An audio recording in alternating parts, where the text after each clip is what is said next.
Teniendo en cuenta las consideraciones anteriores, la Corte concluye que Colombia tiene el derecho de establecer una zona contigua alrededor del archipiélago de San Andrés en términos de las leyes internacionales.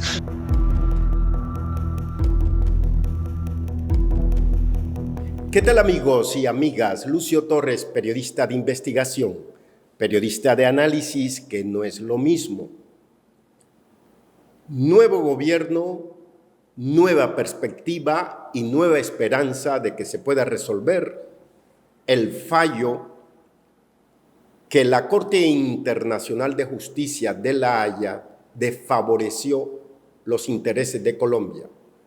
Son 75.000 kilómetros cuadrados de mar Caribe que le quitan a Colombia con este fallo. Pero, ¿cómo podríamos resolver esto? Vox Populi propuso en una primera entrega sobre este tema de que surge una nueva esperanza para que Colombia realmente reclame en derecho lo que le pertenece, por dos razones fundamentales. De acuerdo con las investigaciones del historiador cartagenero Juan Roberto Serrano Ochoa, Colombia no presentó como pruebas históricas los títulos que daban a Colombia legitimidad en la soberanía de estos territorios de San Andrés, Providencia y Santa Catalina, incluyendo con todos los cayos que existen alrededor. Eso se refiere al límite con Nicaragua. Pues bien, les cuento lo siguiente, que en 1979 la Junta Sandinista declaró que San Andrés y Providencia pertenece a sus territorios marítimos. Luego, tenemos que clarificar esa propiedad a la luz del derecho, pero también a la luz de la historia. El derecho internacional y la historia indican que Colombia es legítima, soberana sobre esas zonas marítimas del Mar Caribe. Les voy a decir que con base en la investigación de Juan Roberto Serrano Ochoa, nos vamos a lo que se llama dos elementos que tiene en cuenta la Corte Internacional de Justicia.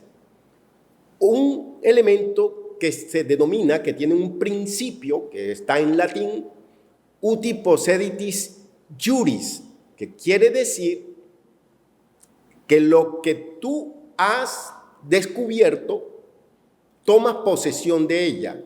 Y esto fue lo que hicieron los reyes católicos al descubrir supuestamente América. Descubrieron, conquistaron, los hicieron suyo estos territorios. En 1811, 1810, 1811, cuando se construye la independencia de Colombia y de Cartagena, todo este territorio pertenecía al virreinato de la Nueva Granada. Quiere decir que el título que existía antes del proceso de la independencia era un título de carta real, de órdenes reales, que en 1803 la era borbónica aprobó esas cartas del 1803. Son los títulos vigentes hasta cuando se produjo la revolución en 1810-1811. De manera que el virreinato de la Nueva Granada pasó a ser lo que posteriormente ha sido el Estado colombiano. Entonces, la ley que existía antes de las leyes de la independencia eran las leyes de los reyes católicos, y en este punto es lo que señala Juan Roberto Serrano, en el sentido en que el principio de uti posseditis juris le beneficia a esa Colombia y no a Nicaragua, porque todo este territorio, incluyendo San Andrés, Santa Catalina y Providencia, hacían parte de la Nueva Granada. Y al darse la revolución, todas esas posesiones pasan a la nueva nación, que es la que es Colombia. Y por lo tanto, desde ese punto de vista se cumple ese principio.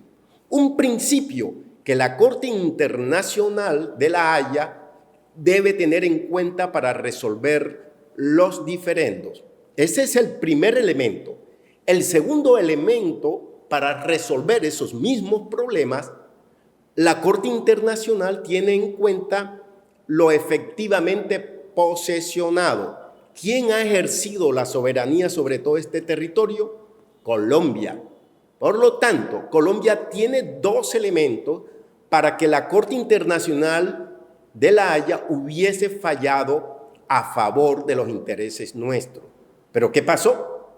Que el fallo del 2012 nos desfavoreció porque ni Colombia ni Nicaragua presentaron como pruebas este principio de uti posseditis juris, es decir, que los títulos de la época colonial pasaron a la época de la independencia y a la época de la vida republicana, es decir, que esos pertenecían al virreinato de la Nueva Granada y al darse el cambio político pasó al nuevo Estado colombiano.